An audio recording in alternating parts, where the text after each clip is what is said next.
আসসালামু আলাইকুম। এখন থেকে আমি আর মাছের ভিডিও আপলোড করব না। তার কারণ কি, এই ভিডিওতে আপনারা দেখতে পারবেন। প্রতিদিনের মতো আমরা মাছ ধরতে চলে গেলাম, কিন্তু আজকে আমরা মাছ ধরতে গেলাম দুপুরের সময়। তার কারণ হলো সকালে প্রচুর বৃষ্টি হয়েছে, আর বৃষ্টির কারণে আমরা মাছ ধরতে পারিনি বা চারও উচল দিতে পারিনি। এখন দুপুর, আজকে আবার জুমার দিন, নামাজ পড়তে যেতে হবে। তার জন্য আমি যত দ্রুত সম্ভব চারও উচল দিতে থাকলাম। এখন যাই হোক, আপনাদেরকে আমি জানাই দিই যে আমি কিসের জন্য আর মাছের ভিডিও আপলোড করব না। আমি মাছের ভিডিও আপলোড করবো না, এর কারণ হচ্ছে আমাদের ঘরে এখন আগের মতো মাছ হয় না। তার জন্য আমি ভাবতেছি যে মাছ না হলে মাছের ভিডিও আপলোড করব কি। তার জন্য আমি বলছি যে আজ থেকে আর মাছের ভিডিও আপলোড করব না, কিন্তু যে সময় আবার মাছ হবে সেই সময় ভিডিও আপলোড করব। এখন যাই হোক, আমি প্রথম চারোটা জাগালাম, কিছু পেলাম না। তারপর আমি দ্বিতীয় চারোটা জাগালাম, এটি অল্প কটা বেঁধেছিল। আর দ্বিতীয়ত আমাদের ঘরে এখন মাছ ছোট, তার জন্য মাছ বাঁধে না। আর আপনারা হয়তো এই দুপুরের সময় আবহাওয়া দেখে বুঝতেই পারতেছেন যে আজকে কি বৃষ্টি হয়েছে। তারপর আমি এই চারোটায় অল্প করে মাছ পেয়েছিলাম। তারপর আমি চারও পাততে হবে, তার জন্য পানিতে ডুব দিয়ে মাটি উঠালাম। উঠানোর পর তারপর এই চারোটিতে পাতলাম।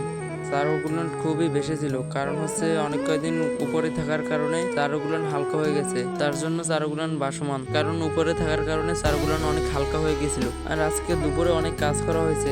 আপনারা হয়তো অন্য ভিডিওতে দেখছেন যে আমি অনেকগুলো গাছ কেটেছিলাম, যে আমি একটি ফার্ম তৈরি করব। সেই গাছগুলো আজকে দুপুরে টেনে আমরা আমাদের রাস্তায় থুইছি। তারপর অল্প সময় ছিল যে জুমার নামাজ পড়তে যেতে হবে, তার জন্য আমি চার ওষুধ দিতে তাড়াতাড়ি চলে আসলাম। এখন যাই হোক, আমি পরে আরেকটি চারো কাছে চলে আসলাম। এই চারোটি ঘন চারো ছিল, আর এই চারোতে অল্প কটা মাছ বেঁধেছিল। আর এই চারোতে যা মাছ বেঁধেছিল সবগুলো অরিঙ্গা ছিল, যেটাকে অনেকে হরিণা বলে বা আমরা হরিণা বলি বা অথবা অরিঙ্গা। আর এই চারোতে ছোট ছোট বাগদার পোনা বাঁধে, তার জন্য বেশি একটা পাতি না। আর আপনারা হয়তো ভিডিওতে দেখতে পাচ্ছেন যে অনেক দূরে কুয়াশা কুয়াশা ভাব, এটা শুধু আবহাওয়ার কারণে এইরকম দেখা যাচ্ছে।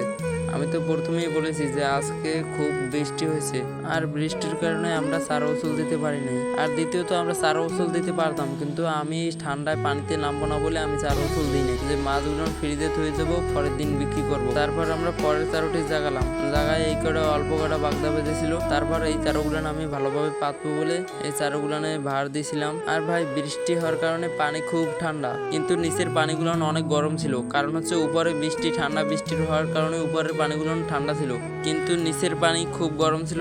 আর হ্যাঁ, এই ভিডিওটা এক সপ্তাহ আগের ভিডিও, আগের বারের জুমার দিন এই ভিডিওটা করা হয়েছে। আপনারা আবার অনেকে মনে করেন না যে এই ভিডিওটা আজকের। আর হ্যাঁ, আমরা তো ভিডিওতে বলছি যে আজকের মাছগুলো আমরা ফ্রিজে থবো, পরের দিনে ওই মাছের সাথে মিশিয়ে আমরা বিক্রি করব। তার জন্য পরের দিন আমি এই কটা মাছ পেয়েছিলাম, যা বালতিতে আপনারা দেখতে পাচ্ছেন। এখন যাই হোক, বলতে বলতে ভিডিও শেষ হয়ে গেল। সবাই ভালো থাকবেন, সুস্থ থাকবেন এবং আমাদের জন্য দোয়া করবেন। আসসালামু আলাইকুম রহমতুল্লাহি ওয়া বারাকাতুহু। আসসালামু আলাইকুম। যারা যারা ফার্ম ভিত্তিক বা কৃষি ভিত্তিক ভিডিও দেখতে চান, তারা আমার এই চ্যানেলটি সাবস্ক্রাইব করতে পারেন। আমি কথা দিচ্ছি আপনাদেরকে নিরাশ করব না। আমার চ্যানেলটির নাম সাকিব ইগ্রো লাইফ ফার্ম। যারা যারা আমার ভালোবাসার মানুষ আছেন, তারা আমার এই চ্যানেলটি সাবস্ক্রাইব করে আসতে পারেন।